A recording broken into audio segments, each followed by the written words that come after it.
What's up, you beautiful bastards? Hope you having a fantastic Monday. Welcome back to the Philip DeFranco Show, and let's just jump into it. And the first thing I want to talk about today, by far the most requested story, and that is the United Airlines scandal. Now, if you've not seen this yet, oh, buckle up. And the way the story goes is there was a flight leaving from Chicago O'Hare going to Louisville. It turned out on this United Airlines flight, they overbooked it. Reportedly, there were 4 standby United employees. They needed to get to Louisville to be able to work on Monday, so they started offering people money to give up their seats so that these employees could get on the plane. And they wouldn't be able to take off until these employees were able to board. So they offered $400 to volunteers to give up their seats. Then $800, still no takers. And then reportedly a manager came onto the plane and said the computer is going to at random select 4 passengers and those passengers will have to get off the flight. They say one couple was selected, they got off the flight, but then a man was selected and he refused to give up his spot. Some of the plane said the man claimed to be a doctor and that he had patients that he had to attend to, saying that it was very important, and so he refused to give up his seat. And because the man refused to give up his seat, United Airlines decided to call 3 security officers to remove him. And that has resulted in these videos I will show you that have blown up over the past 24 hours. This is not right. Can't the pilots drive to Louisville? Can't they rent a car for the pilots and have them drive? Oh my God! Oh my God! Oh my God! No! Oh my Guys, God! My God! What are you doing? No, this is wrong. Oh my God! Look at what you did to him! Oh my God! It appears they slammed the man's head into the armrest. It looks like he's just limp being dragged away. There were passengers saying it looked like he had serious bleeding from his mouth. Then we learned that the man actually got back on the plane somehow. I have to go home. I have to go home. I have to go home. I have to go home. He seemed disoriented and bloody. Then reportedly a medical crew removed him from the plane a second time. They also had the other passengers deplaned so they could tidy up, and the flight eventually took off 2 hours later. As far as why the airline had to tidy up, a new video has come out that really shows how much blood was involved. It's so disturbing. Now, in response to all of this, United Airlines released a statement saying, Flight 3411 from Chicago to Louisville was overbooked. After our team looked for volunteers, one customer refused to leave the aircraft voluntarily, and law enforcement was asked to come to the gate. We apologize for the overbooked situation. Further details on the removed customer should be directed to authorities. But that's also where at this time it gets a little bit confusing. There are a bunch of news outlets trying to get this story. They were told to contact the Chicago police, but then the Chicago police told them to call the Chicago Department of Aviation. Then when the Chicago Department of Aviation was called, it transferred them to a TSA message bank. And then a TSA spokesman said they were not involved and that people should contact the Chicago Police Department. It really appears that nobody wants this case on their desk. Although the Chicago police did release a statement stating the aviation officers attempted to carry the man off when he fell and hit his head on an armrest. Why is the Chicago Police Department releasing a statement like they're an abusive husband? I tried to carry her stupid ass, she fell. She busted her face on an armrest like a big stupid idiot, bled everywhere. It just makes me wonder if they were aware of how heavily documented this incident was before they issued this statement. It feels like they're a step away from, he was bleeding when we found him. It's weird because you wrote,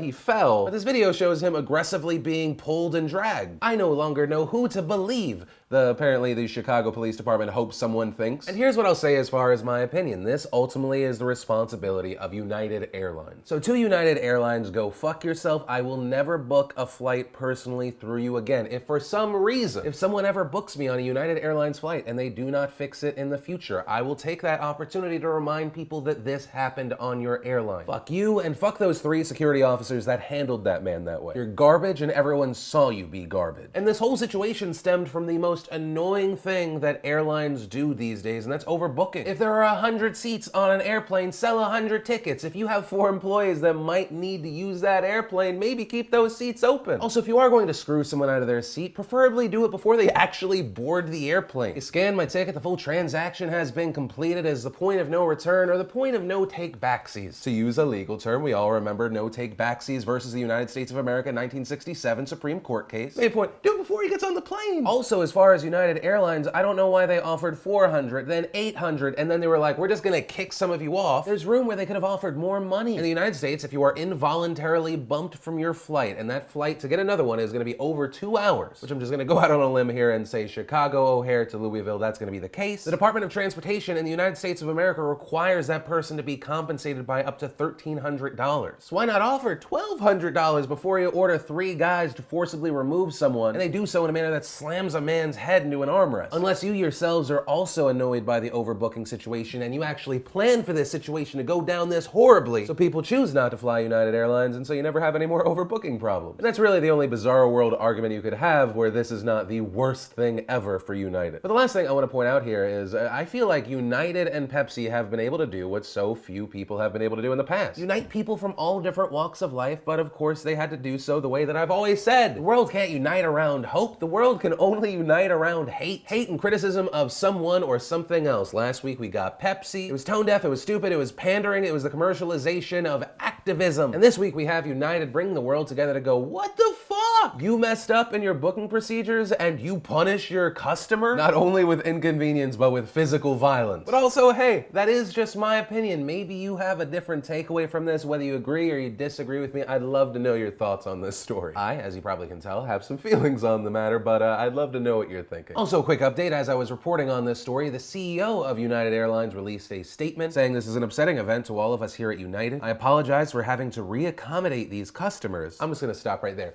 Reaccommodate? Is that what this is? Oh my God. Here's an idea, Oscar. How about you let someone reaccommodate your face until maybe you start using words that actually depict the situation you're talking about? But the statement continues. Our team is working with a sense of urgency to work with authorities and conduct our own detailed review of what happened. We are also reaching out to this passenger to talk directly to him and further address and resolve this situation. AKA, please don't sue us.